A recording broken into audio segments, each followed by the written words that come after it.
Hi everyone, welcome back to another video from Crypto Basics.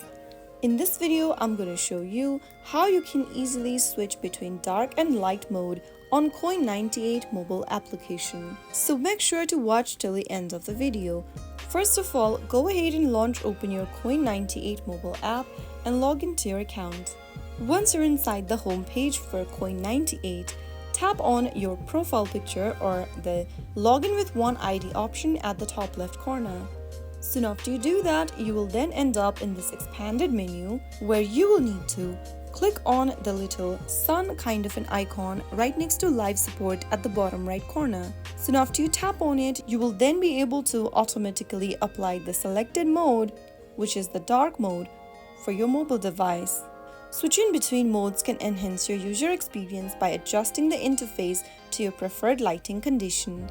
This can save your battery or reduce eye strain while you get yourself through with the platform.